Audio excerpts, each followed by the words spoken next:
Hi, this is Shauna, the CEO and founder of Fuel Talent. One of the things I have loved most in my 25-year recruiting career has always been the stories that people tell. Stories of leadership, career choices, company ideas, and team building. My inspiration for starting the What Fuels You podcast came from being curious about people's lives and wanting to help share their stories. What path brought them to this place? What decisions did they make that led to failures and successes? Who influenced those decisions, and what lessons were learned along the way? I hope you enjoy the What Fuels You podcast.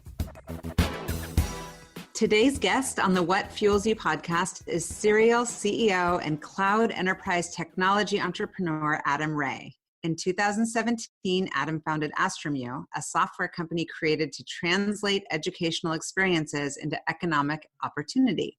With over $13 million in funding, AstrumU is being used by an initial cohort of colleges and universities across the country, including the University of Kansas, University of Washington, and American University. Adam is also on the board of directors for multiple organizations, and he is a husband and a father to 3 boys. Welcome, Adam. Oh, thanks for having me, Hannah. It's great to be here. Good to see you. Definitely. It's crazy. I think it's probably been like a year, but I am following you closely and loving seeing all of your success. I remember meeting you right at the very beginning of starting this journey. And no surprise, you're having success. We're going to start our podcast. I don't know if you've heard any of the What Fuels You podcast, but I always start with rapid fire. So keep you on your toes. Ready? I can handle it. Shoot away. You got it? Okay. What is the quality that you most admire in a CEO? Tenacity. If you could have any skill that you don't have, what would it be?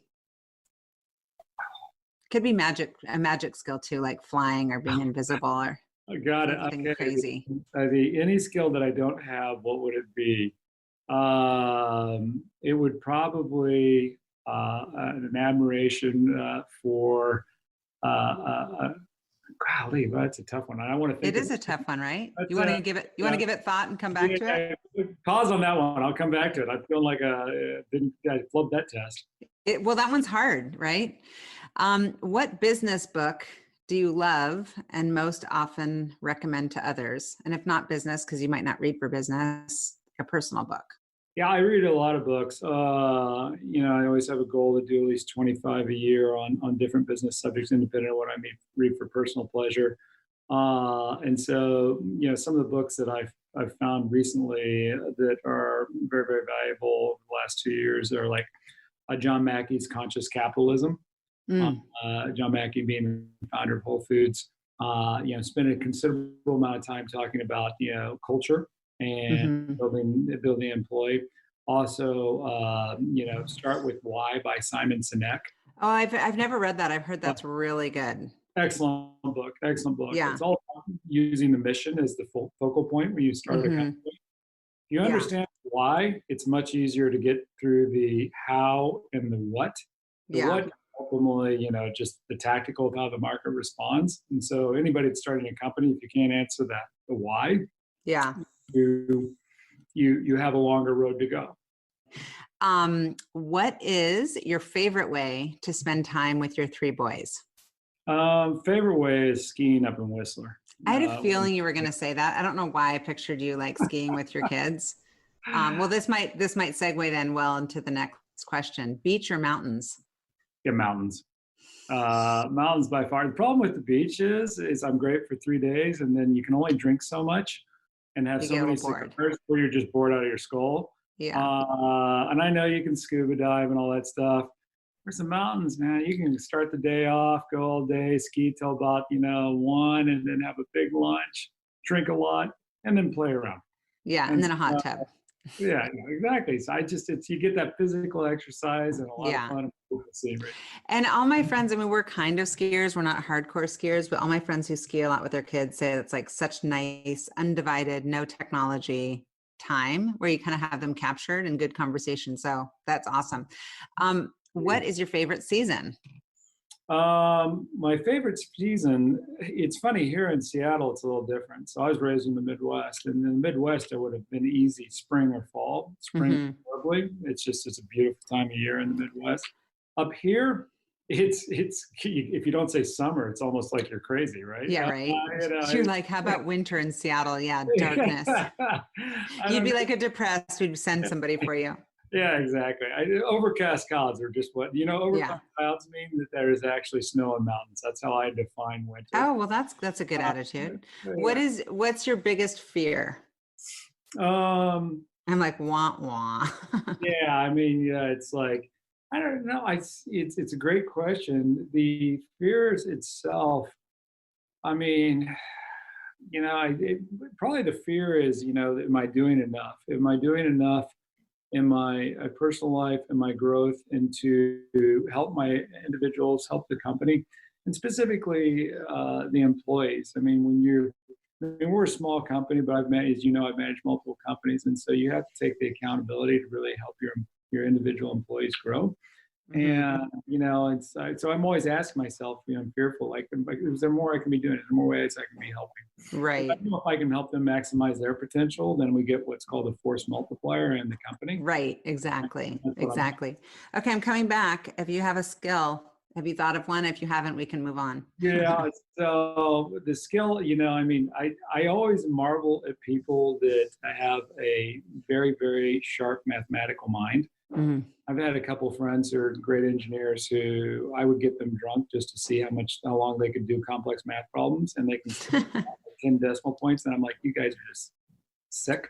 But I love, math to me is like, wow, I just get through a P&L. I feel pretty confident there. Yeah. Well, you're ahead of me on that. It's definitely my weakness. So that makes sense. I would love to have that skill also.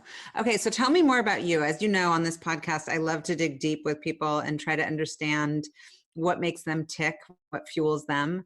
You said you grew up in the Midwest. Where are you from? And tell me a little bit about your childhood. So I'm born and raised in Kansas City. Been up here for 20 years, and Kansan by nature. Went to University of Kansas. Went to school. Been around there my whole life. Midwesterner at the core. In fact, part of the reason I came to the Northwest outside of tech was Northwesterners Mm-hmm. are, and I'm going to give a classification that's actual Northwesterners versus the invasion from every other portion of the world these days, and really California. What am I talking about? World, but Yeah. the Northwesterners reminded me a lot of Midwesterners in the sense that they're more laid back, more self-deprecating, more, humble, and I just that kind of Midwest vibe is very, very important to us. And Yeah. so, but yeah, I was raised around there. It's like, lots of things, wildlife. Yeah. I love that. And so, do you have siblings? Where are you in the whole birth order? Yeah, so I am an American family. Okay. I have a half sister and three step siblings. Technically, I think of it as I have two sisters and two step siblings. We're a real screwed up family. Multiple marriages. All the crappy stuff. Lots of drugs. Lots of lower income. We didn't come from any money. We were pretty poor.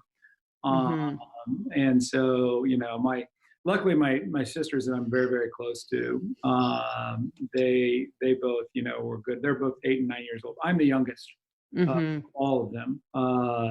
One since passed away, committed suicide. And so it's kind Oh, of like weird mix of just, if you, like I said, we're this cosmopolitan of like everything thrown in, and goofiness, but, feel very blessed in the sense that, even though through all those troubles and difficulties, luckily my sister, one of my sisters and I have often joked that we don't understand we're not just drug addicts inside the street someplace based on some of our past. mm-hmm. But usually, It's interesting. I'm studying this, not hard, but like thinking a lot about bias and thinking a lot about kind of how our upbringing informs kind of how we see the world and how we see things. And as you're talking, I'm realizing I had a bias. Like in my mind, I'm picturing, if you hadn't told me any of this, you're so positive and you're so articulate.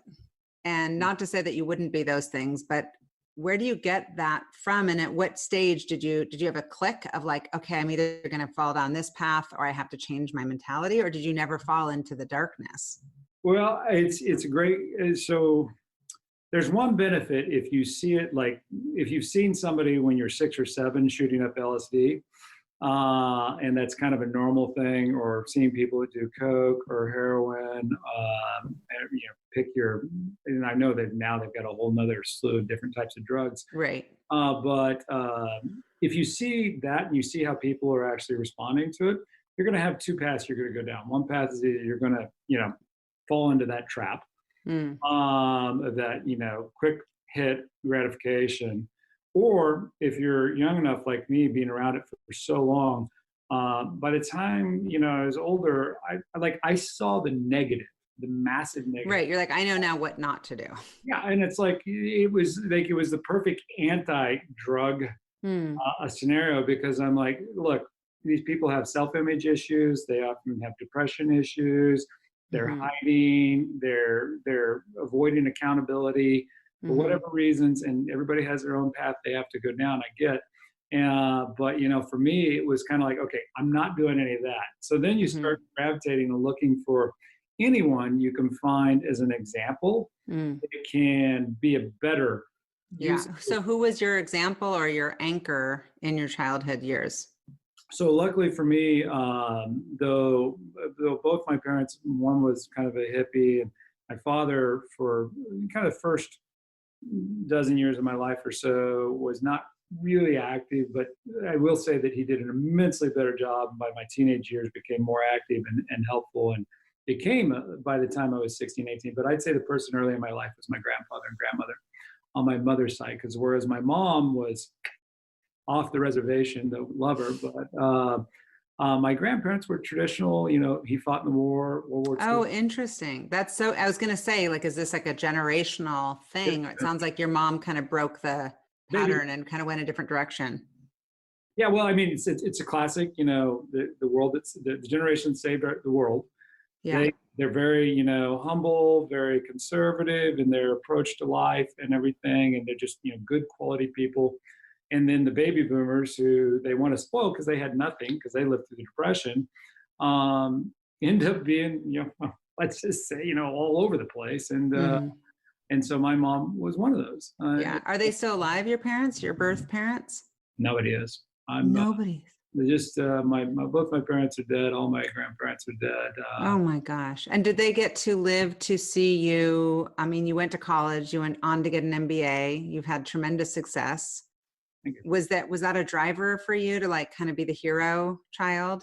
Yeah, I'd love to say that it was a driver, but it's actually something more simplistic. You're like, I just wanted money. No, I'm just kidding. Actually, it's not even. That would be the most simplistic, wouldn't it?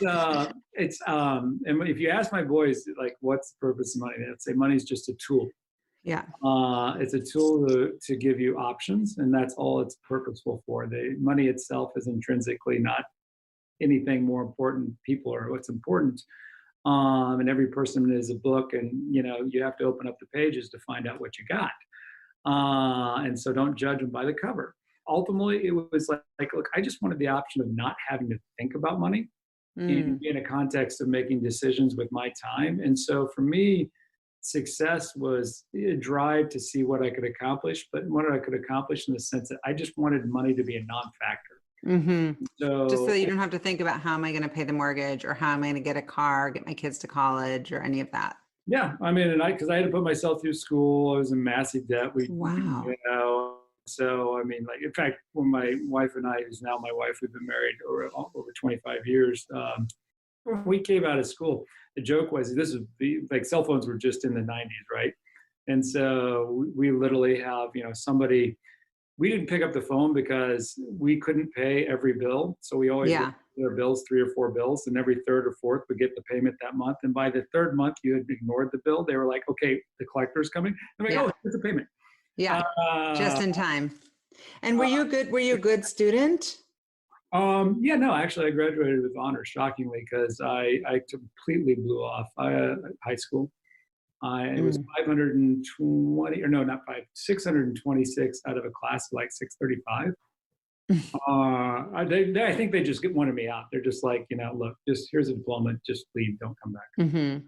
And if your parents had had a say in kind of the direction that you would have taken, was it like, what would their opinion have been? Did they value education?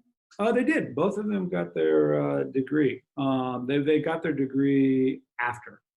Back and got their degree in both cases. My father was a Marine, very rebellious in his childhood, and then eventually went back, worked for the post office. So we're, what you call a really lower middle class family, if not, there's such a thing as lower class. Upper, yeah, no, I get you. On the higher end of the poor. Yeah, the higher end of the poor.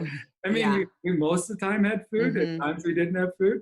Kind of scenario. I've interviewed a lot of people on the podcast who are extremely successful who didn't come from money. And I just find it fascinating to see kind of how they overcame all these obstacles, because it's challenging, right? Yeah. And who inspired them and kind of what they were motivated by. You have a kind of traditional resume, almost like going straight from University of Kansas. What did you study in school? I am an English major. An English major, right? And then going on to consulting, was that right out of school? Yep. And so I took one step in the middle, but ultimately, basically my real training came in Capgemini, Ernst & Young. Yeah, I mean, that's one of those, like, I've done recruiting for 26 years. So I've looked at resumes and looked at kind of, and we're going to get into what AstrumU is doing, but like kind of the trajectory of like setting yourself up. And it's a great foundation for consulting is awesome. Anything and everything. I'm like, yeah, McKinsey, Capgemini, Bain, just kind of getting that fresh start. What were you consulting in? Technology. So humorously enough, to this day, I don't understand how I got the job. I really don't. I mean, my qualifications are. It's your charms and good looks. Come on. That's cleanly. The general manager was like, "Oh, he's tall, so we love tall people." God, who knows? There is actually a bias toward that. You know that, right? The tall white man has definitely an advantage. I'm going to use them all to my advantage. Yeah, do it. You're a good person. You deserve it. Well, thank you. I need all the help I can get. I'm middle-aged, so anything that gives me a little bit of an edge. Joking aside, I don't honestly know how I got into it, but I managed to stumble into consulting, and like many of us, you don't plan a lot. And so I had an English degree with a minor in German and history. I was accepted into Columbia to do my PhD on English lit, late 19th, early 20th century novels. I was planning on being a professor. Wow. And thank God I didn't do that. Well, if you would have enjoyed it, maybe that's your 3.0 or 4.0 path. Yeah, I'd see the reality is I'm much too practical to sit in the halls of academia. I would make an impact and do something that has consequence and last. Yeah. I'm not saying that teaching, actually, my mom was a teacher. It's incredible, but you have an impact, and specifically in what you're doing right now, to have a one to thousands, if not millions of people versus your classroom, which may have not been as fulfilling. So you went on from consulting, and then how did you get into tech? And is that what brought you to Seattle? Like, give me that whole story. Yeah, so consulting, spent time, Capgemini, Ernst & Young, really learned the foundations of tech. So I did a lot of systems integration consulting. We did a lot of work in transformational opportunities. My last project, which cured me from ever wanting to be a consultant for the rest of my life, was Y2K. Jeez. I remember everybody thought the world was going to end. I was in Vegas and we were like looking around for all the lights to go out. You went someplace to celebrate. Okay, that's cool. Yeah. As one who worked on Y2K and thought it was like, this is the biggest the best example I can give is when I had this argument with an executive and he's like, look, okay, we're trying to map this old application. And he's like, and I'm like, look, this is the silliness of things that went on. And he's finally like, I'll tell you what, just do me a favor. Just go find the guy who built this thing originally so we can just get him to explain. And so, this is me, by the way, explaining to the exec, because the exec's kind of going back and forth. Okay. And he's just quiet. And I look around the room like, well, who knows him? And finally somebody pops up. Well, he's been dead for like a decade. And I'm like, so this thing's been around that long? And like, yeah, we don't know. I'm like, okay, well, then Y2K, if this thing lasted that long, I'm pretty sure Y2K won't wipe this out either. Oh, geez. And are you a conspiracy theorist? Not my full-time job. But are you a person who tries to find holes in things like, this can't be true? I mean, I know I'm not on the four digit. If you know the tech behind it, the Yeah. mainframes, it was cheap. There's no conspiracy to it. It was just efficient use of short memory. Well, I just wasn't sure at that time how much of it was just like, I mean, the media hype and all the craziness that comes. I mean, obviously we didn't even have, imagine if we had had social media during that Oh time. my God, thank goodness. Well, Y2K would be like hashtag Y2K, hashtag the end of the world. Like, Yeah, social media, I'm actually finding, between, and it's probably a digression, but it's like we could do with a lot less social media and life would be a lot better. oh, I'm so conflicted by it because sometimes I'm like, oh, this is great. I wouldn't have known this if I hadn't been on today. And then other times I'm like, this is horribly, dissatisfying. And, I try to talk to my kids about it. They like it. I have no clue, frankly. I mean, we have a limit on their phones, but I'm not watching how much they're Yeah. on social media. But I'm just trying to tell my girls specifically, you'd be lucky that you have boys, but like, if I just look at it and I would try to be like, oh, these people travel and this woman's more successful than me. And oh my gosh, this perfect mom, quote unquote, this woman's got like, look at her killer body. I suck, all these messages that subliminally come are, I'm not enough politically aware, or politically involved, or I don't know. It's just constant. And I agree with you. I think it's terrible. I think it creates a lot of anxiety and these poor kids. I'm so happy that we were 70s children. Oh, no, well, agree Yeah. there because tech's been bolted onto our life effectively. Yes. I feel like we're in the perfect generation for that. We're like, we know what it's like to kick the can in the cul-de-sac, and we know what it's like to play with worms.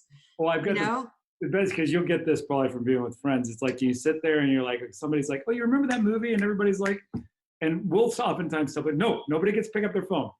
It's got to be like we used to be, where we literally have to sit there and kind of go back and forth and go, come on, what is it? Oh, that's very disciplined of you. We're not doing that. We're literally like, who's looking it up first? That's smart. I'm going to try to live like that for a little while, like no accessing information.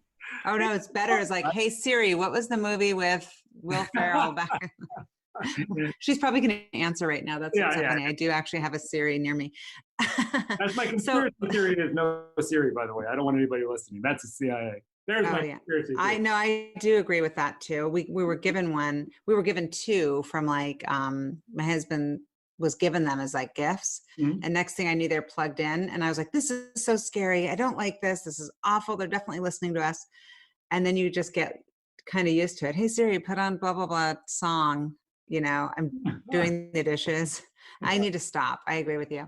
So tell me your transition to tech, because you've worked for some incredible companies. Was there a moment in your career that you would say, this was the moment of my biggest kind of personal and professional growth? Yeah, I'd say so if you think about my time, most of the trajectory, Capgemini Ernst & Young was a real foundational learning for tech and really trying to understand, but it kind of put me in the pace. And I went into and spent some time in SBC Datacom, which is the integration group within SBC. But I would say my real foray into West Coast tech was Akamai Technologies, which is actually humorously enough a Boston-based, Cambridge-based company. But, I did a lot of management and got my hands on a lot of things in 2000, 2004, starting with the fact that in the office I was in, went from when I started and it had 175 people by 01, pre 9/11, we were down to 2. And so, if you survived the bloodbath, the beautiful thing was in 01, which is you learned a lot. Why? Because you had to do everything. Yeah, you're like, I'm going to just be a ninja here and be a Swiss Army knife and do everything. And so in that scenario, I was doing everything from sales to product management to product leadership to helping with strategy and even working corp dev, biz dev for them all and up and down the West Coast. And so out of that, I went to Amazon and that created more foundation and one more company in the middle and an executive role before I've been, now I'm ruined. I don't know if I could ever work for anybody else again. In fact, well, you won't need to. This will be a huge success. It'll be great. So what's your, of all those things that you mentioned, there's sales, there's biz dev, there's product, there's strategy, and now you're a CEO, which kind of encompasses everything. But if you were to go work for someone else, what's your special sauce? Like what lane do you belong in? So I'm really, really shine is taking amorphous constructs or strategic ideas and turning them into actionable value. Like oftentimes, I'll be the guy who ends up putting together for the company the large multi-element deal structure worth hundreds of millions of dollars. It has many complex moving parts, and has strategic implications, top-line revenue implications, long-term growth implications.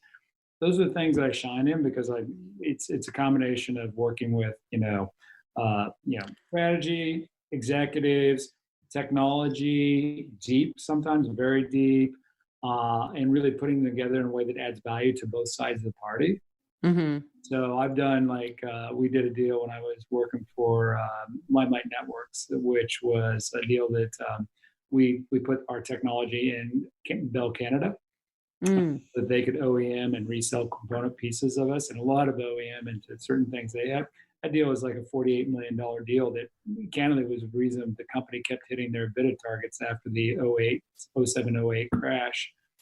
And became a template they used in multiple other environments around the world. And so those are things that are fun to me. And so that's amazing. And you got an MBA like 10 years after college. Was that a necessity, or was that something that you're like, hey, there's a downturn in the market, might as well do it right now? Or like what inspired you to go back and get an MBA? So in clarification, it's an executive MBA. And so an MBA. It is an MBA. An executive MBA. Okay. But I was able to keep working. And so I didn't. So you didn't have to take time off. Yeah. Didn't have to take time off. And so Amazon paid for it. So part of it was at that time in between, I don't remember what it was, 05, 06, right in there, I think. I was looking to get more traditional executive experience around understanding P&L, cash flow statements, some of the use cases, ways in which to really think about the business long haul. Yeah. And Amazon was like, well, would you recommend it? I almost feel like I should do that. That's definitely a gap for me. I have mixed views. And so the current company we're building, I think we want to answer that question quantitatively. We want to answer that based on verified skills, so somebody can say, is it worthwhile or not? And here's the gap and improve. But we'll take that out of the equation for a minute. I actually feel like MBAs have a lot more value earlier in your career than later in your career, in my opinion. The reason being is that, you run companies, so, and so you learn a lot that the MBA would bring that otherwise you might have to then go pick up. And so it's easier. And so I personally, when somebody's got enough experience and success like yourself, I kind of you mean now that I'm an old lady, it's too late? Well, if you're how do I say this? I'm just flat out screwed. Okay, let's just put it that way.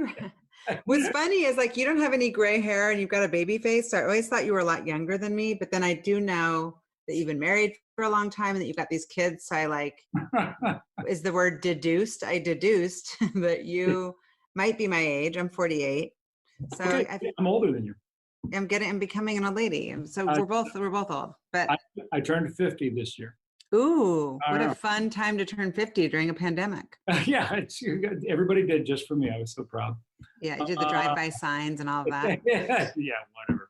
It's so funny. Yeah. So 2017 is when you started AstrumU, and was that I have an idea, or did somebody come to you with the idea? How did the whole idea get birthed? So the birth of the idea, really, so you got to understand two things. One, my background is cloud services, big data, what we call big data, and then I was starting to get into a lot of what the field of artificial intelligence in my previous role, working with a lot of database companies at Basho. And so that I was seeing trends where open sourcing and machine learning and artificial intelligence was really going to change what we could do. And cloud services made it very easy for a lot of data to be leveraged and accessible. And so, a couple of DevOps technology, et cetera. And so that was something I had in my background. And then when I was wrapping down Basho, I took my eldest son back to the University of Kansas and started talking to first deans, then the chancellor. And long story short, if that's possible, I looked at University of Kansas and I said, look, and this is my alma mater. So I'm Jayhawk, third generation, true and blue. But you guys are still doing the same crud that you were using for helping kids understand outcomes. that I saw when I was in college. And I mean, like, really? Oh, you're like, What's no, an example of that? Because I'm trying to dumb down the conversation, not A, so that I understand it, and B, so that if my kids are listening, which I'm trying to encourage them to listen to business podcasts, that they would understand it. So what are some of the kind of antiquated things, and how did you, what problem are you solving?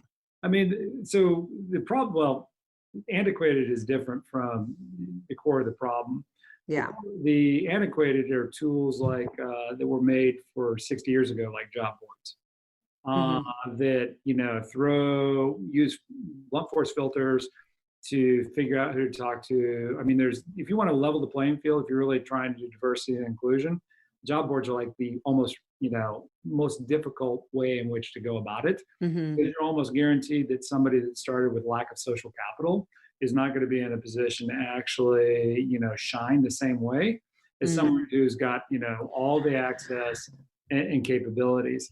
And so, but at the core of the problem is a much more systemic challenge, that there's lack of transparency between education and industry, where neither side can actually, like, education cannot say, here's what I'm creating in regards to market valuable skills that have a statistically relevant reason or signal for you and your job. And on the flip side, companies are going like, I want to tell you what I need, but I can't actually tell you. My job descriptions suck. My ability to actually understand really what is driving this outside of some blunt technical skills or that I might be able to call out is pretty basic, but I know it when I see it. And so, and what about all the nuance in between? Well, that nuance is ultimately the subtle soft skills and understanding. I mean, the soft skills, which are the non-perishable, are universal skills. Those, as we all know, are ultimately more valuable because if you're good at writing and communicating your point and didactically breaking down a conversation to get at the root of what's most valuable, like, that only becomes better as you get older. Use that skill. Versus if I study Java in college, but then I don't study it for 3 years, I might as well not have studied it. I've got to go back and start again. It's a perishable skill. And so what we're after is simple. We want to use verified skills. And I don't know if you're getting some feedback loop there. There's something that's kind of popping.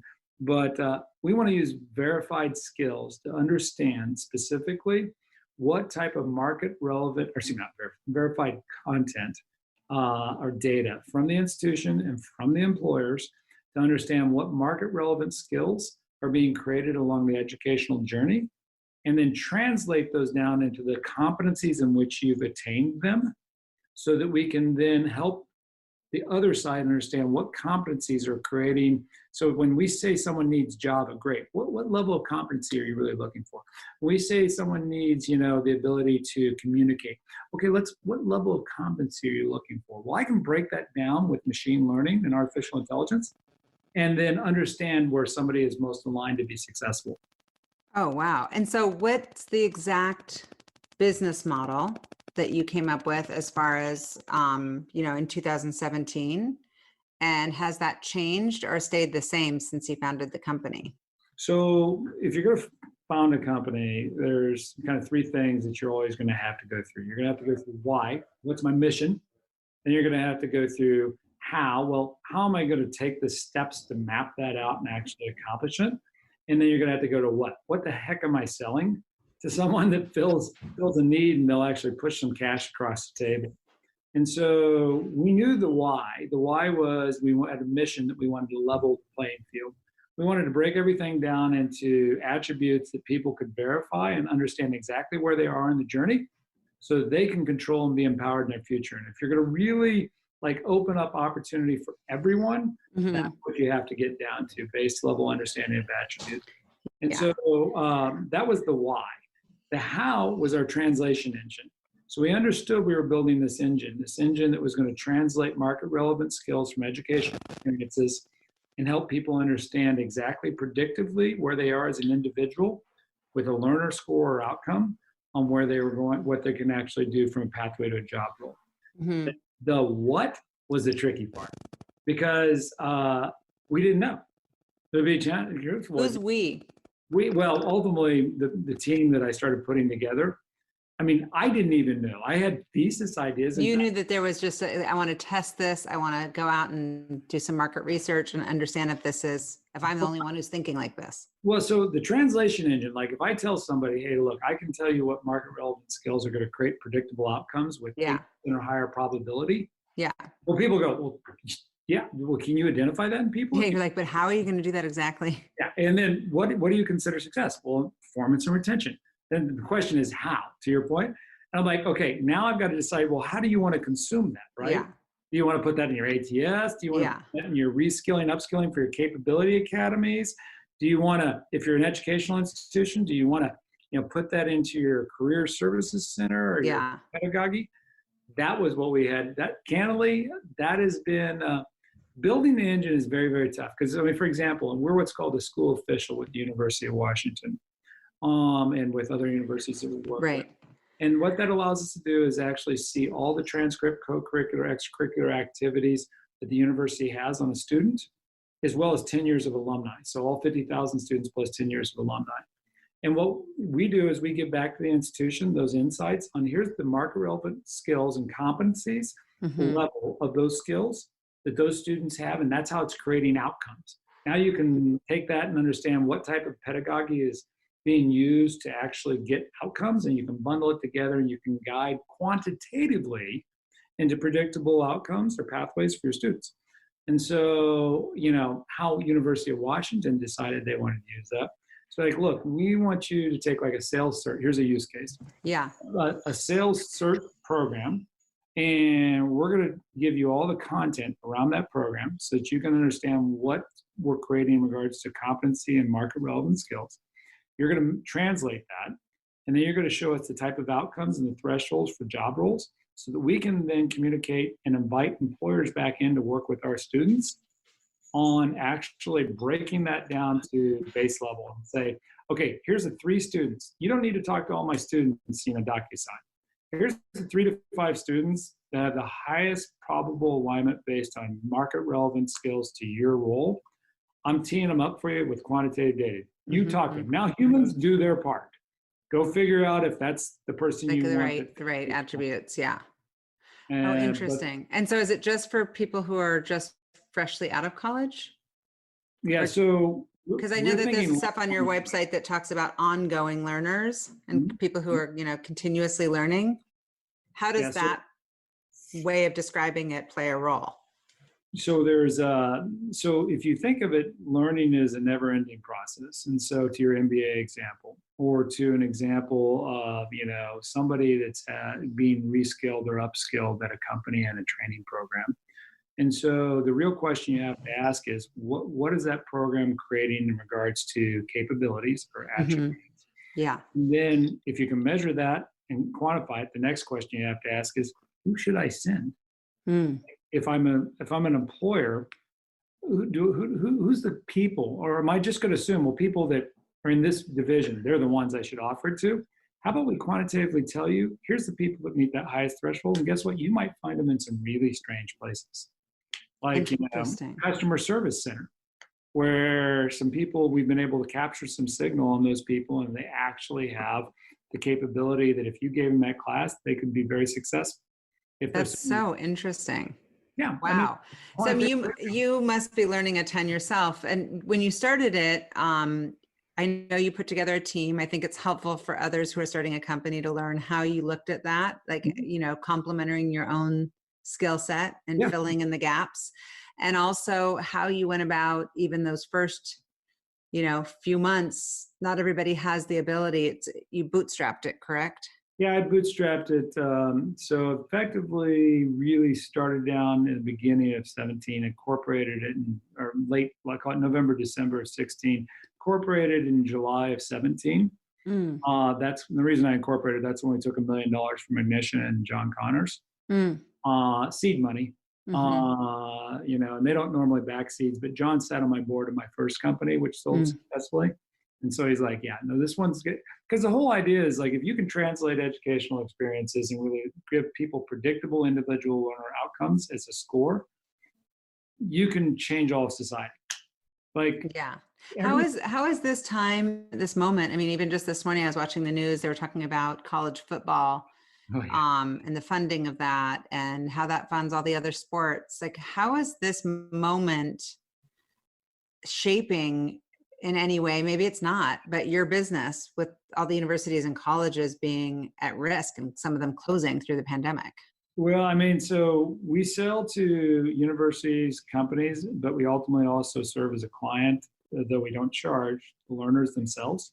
Mm. So for the universities, it's forced them to rethink and be more serious about understanding what type of outcomes their content is It creating. actually could be helpful for your business, because then they're like, maybe we have all this periphery stuff that doesn't actually get the results that we need. Maybe we cut the funding on these things and we double down on these other things. Well, we're making that case. I'm like, I'll go sell it. I'm like, you need to double down. We're making that case, and we're getting some, I mean, some really great universities like ASU, University Yeah. of American Yeah. University. So Yeah. we'll push that agenda, but I think ultimately it will help us. I mean, Yeah. And how did you find those first team members? Like, how did you even, is it people you worked with in the past, and how did you vet them? This is an overall recruiting question around how you go about it when you've been an exec for many years and you've had success.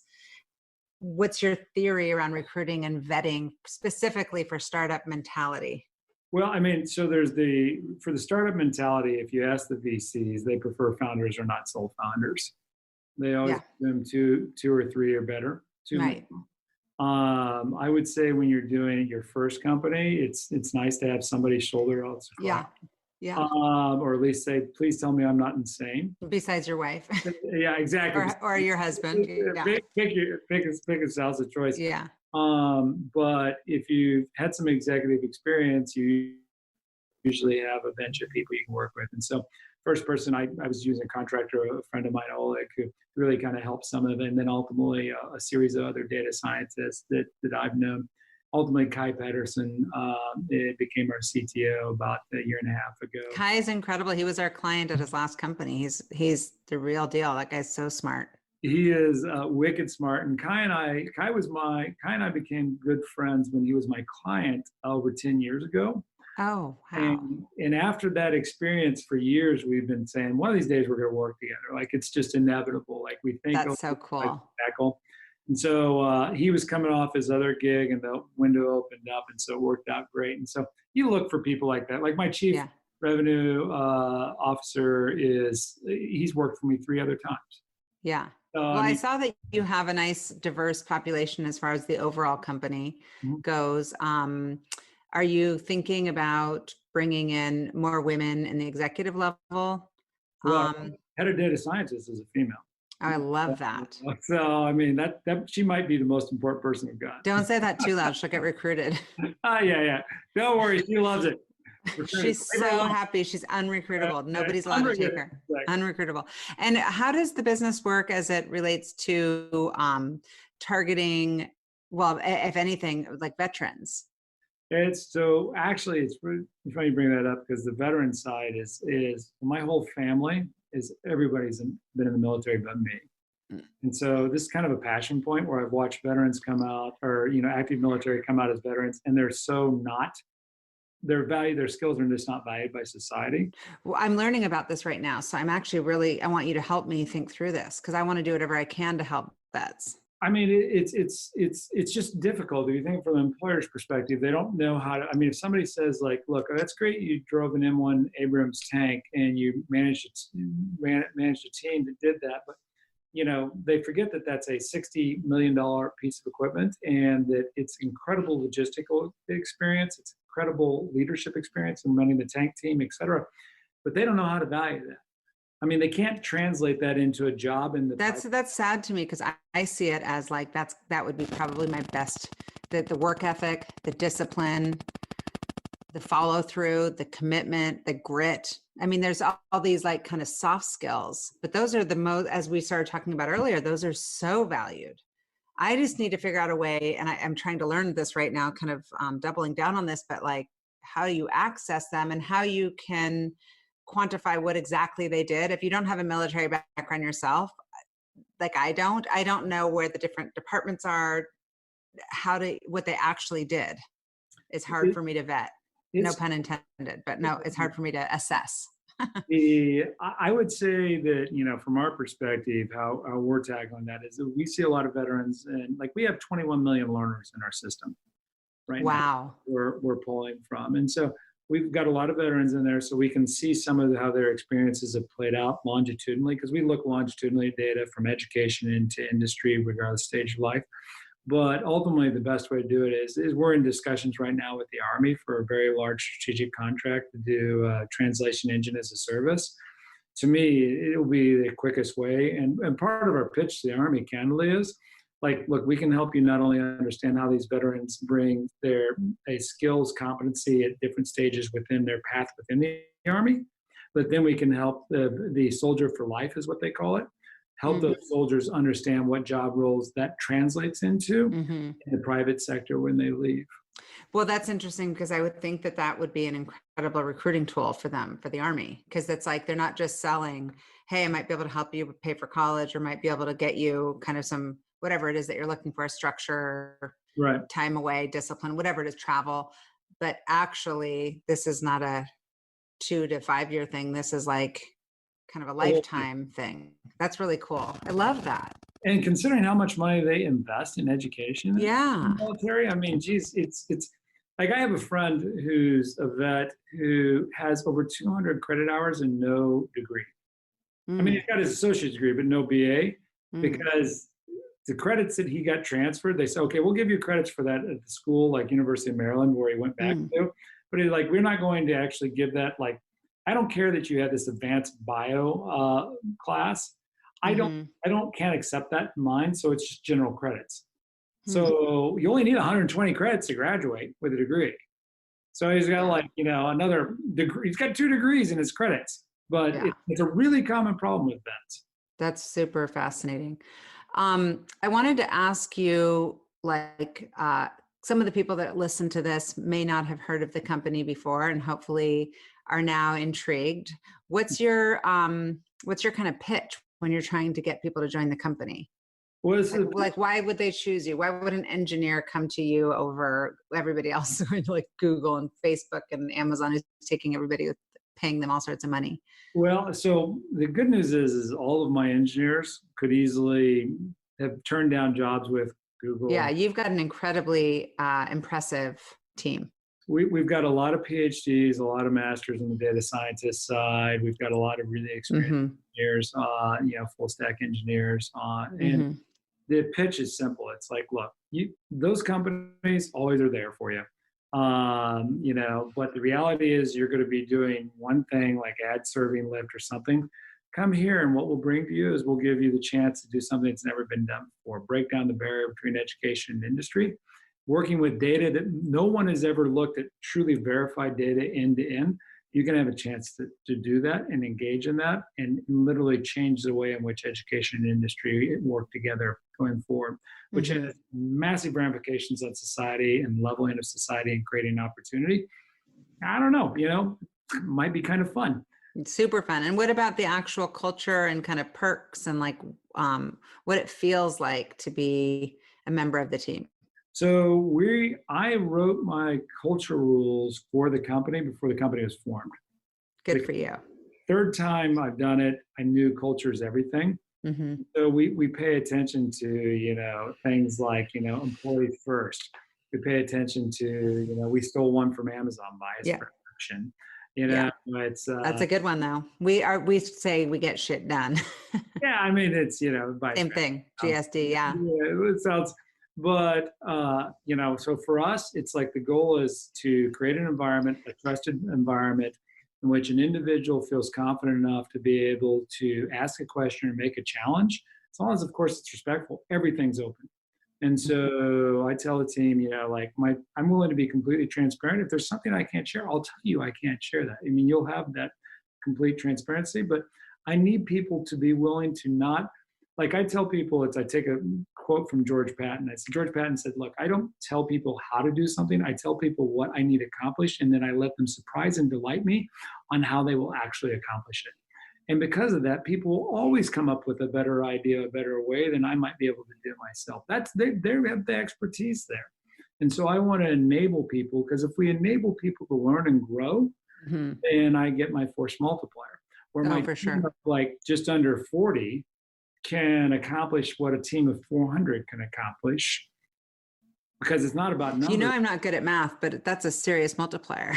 It's legitimate. I mean, like, why? No, you're right. It's a great way of looking at it. It really is. It's super, super smart. And so what do you do for efficiency and tools and communication? I know you guys are kind of in and out of the office, some are at home. Are there tools or like little hacks you can give me on how to be more productive right now? I will tell you that over communication is one of our cultural values, because you can never, ever, ever, ever say things enough. So I do, one thing I do every Sunday night is I send out almost every Sunday my weekly thoughts. And so it's on either our strategy, on a product component. Sometimes it's just on, here's some things like I was explaining, because we have a lot of people who have never done startups.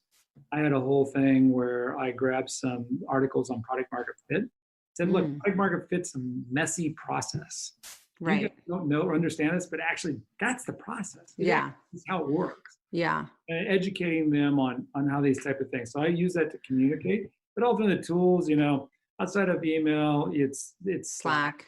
Yeah, a lot of Slack. A lot of Slack. I mean, we're agile shop. We put everything. We've got everything in sprints. So for all the engineers, whether it's the DevOps engineers, data science engineers, or the full stack engineers, they're all, everything's in there. We're tracking story points, and then we use simple tools like Asana for some task masking for some individuals in certain roles. But I would say I don't think there's anything. No hacks. I'm always looking for things. So how do you, when you're not working, how do you relax these days? I know that there's a lot of focus on mental health and just kind of where people are and finding ways to access fun. What do you like to do when you're trying to chill out? When I chill out, hang out with friends or family, and smoke a cigar and drink some wine are big things. Love to travel normally, though that's been a little bit, though we are going to Cannon Beach this weekend. That's a great spot. Yeah, just hang out for 3-4 days at a little bougie, hotel. But the overall, it's travel is really a thing. But travel, yeah. And do you have any sort of, I guess you talked about your Sunday night kind of thoughts, but do you have any rituals or a spiritual practice or anything that you do to set yourself up for a successful day or a successful week in general? From a practice perspective, so I use Evernote and Asana. Evernote to capture my notes, Asana to run my tasks. And so what I'll do every day is I've got my quarterly and annual goals, kind of with my inspirational thoughts and things of that nature, which I try to read every morning before the day starts off. Then I organize my day, my morning routine in Asana, and those are against my priorities. And wow, good for you. I wouldn't say I'm doing it like religious. Maybe instead of being like an English lit professor, you could do like a little thing and teach us. These are good things. This is like, honestly, selfishly, why I love doing this podcast. I'm learning from people who are so smart. I don't know that I'll suddenly be that person that's doing these things, but I like to get inspired. And my question, I know that you were talking about money not being the driver, but that you wanted it as a tool to kind of not have to think about money, basically. Right. And so money probably isn't your way of defining success, I'm guessing. How do you define success? And do you feel successful? Look, I've got to have a good self-image. If you're going to be an entrepreneur, you've got to be able to take the hit. So I'll tell you, I feel successful. But will I say that, and I like to define that one because it's a tough one, because I like to define it in the context of, I tell this to my boys, every person you meet is better than you at something. Some people you just might have to have a lot harder look to find out what it is. And so it's just a way to remember, it's like everybody brings strengths to the table. we were talking earlier, and this is digression, pray for me for your question a bit, but like that conversation of your girls comparing themselves to the beautiful model or some other perfect person. And, you have to remind people, like, look, you're looking at their best against your worst. So there's no other way to describe it. Airbrushed as well. Yeah. And airbrushed. Airbrushed, yeah. Their best amplified fake against your worst. Stop playing about it. They got shitty days and all that crap. Right. We all do. And so do you feel successful now? Like defined by how you've defined it for us? Like, well, I guess we haven't defined it really. Yeah. So I really haven't defined it. I mean, my definition of success is, so like at the end of the day, my foundation is my, religious foundation, my relationship with the Lord, coupled up with my family. Those things drive my importance. I don't need to flash them or anything in my life. It's at the core of who I am. But so if I can keep those in context, remember that friends and people are most important, then the rest of it's just tools and have some fun. I do like to set goals to accomplishment. Like we have a goal to have some pretty significant impact with this company on society. We think we can literally change the game. And we're not, we can do something that's never been done before and use these understandings of competencies around market relevant skills and give predictable individual learners an outcome score. And so that drives me. Like, well, you're going to do it. I read you raised over $13 million. You have runway, you've got some space to do it. You've got the killer team, you've got the drive and the goals. You're lined up. You got the vet thing going. Well, it's funny. When I started the company, I used to joke, and I'm sure this is not how you give your recruiting pitch when you're like trying to convince people to go to a company. I used to joke. I said, look, I can tell you one of two things are going to happen with this company. We're either going to be wildly successful and change everything, or we are going to be the biggest crash against the wall you've ever seen. But you'll have fun and learn a lot doing it, right? Yeah. And so my wife, in fairness, finally coached me. She's like, after we raised because we raised over 5 million, like 5.6 million in seed before we did the Series A. And she's like, at a certain point, Adam, I think you should stop giving that speech. You're actually not. I think it's a great way. It's like a soft sell. It's like a takeaway. Yeah, well, it's like look, the odds. The stats say. Yeah, the odds are 10. Yeah, 1 in 10 at best. 1 in 10. I'm like, you have a 10% chance of being successful or being in business still in 3 years from now. Yeah, well, that's not even success, right? It's just being in business. Yeah, you're still going. We're not profitable, but we're still here. Yeah, we're still going 3 years later. So boom. Yeah. Well, you're taking on a big challenge, and it's not realistic to think like, oh, you're suddenly just going to crush it. You're going to have constant, challenges and obstacles. But it sounds like the way that you're thinking about it and the way that you're open to encouraging your team members to contribute so much, you're going to get the best out of everybody. So that's definitely the goal. Yeah. I'm big time rooting for you. Like, you're one of my favorites. So I'm sending you all sorts of good juju. My ultimate question I always ask is, what fuels you? What fuels me is setting goals and beating goals. I always, my day-to-day, I don't have the ability to, like, the concept of retirement is not something I understand. It just seems like, who the hell would retire? That sounds so boring. Yeah. I need to have something to drive towards. Now, maybe like I have goals that, let's say, it could be like your Peloton, like best, whatever. It's funny you say that. I actually hit my personal best on my Peloton yesterday. Good job. The funniest part is I was like, what was I doing that morning? I'm like, I'm already 10 minutes in and I'm like 30, whatever behind. I don't know how I got so motivated that one day, but I haven't been able to catch up. Like, that's all right. I'm getting worse on the Peloton. It's funny you say that because today I had a really shitty score. That's so funny. Okay, so it fuels you to set goals and reach them. Well, then I'm definitely betting on the winning horse.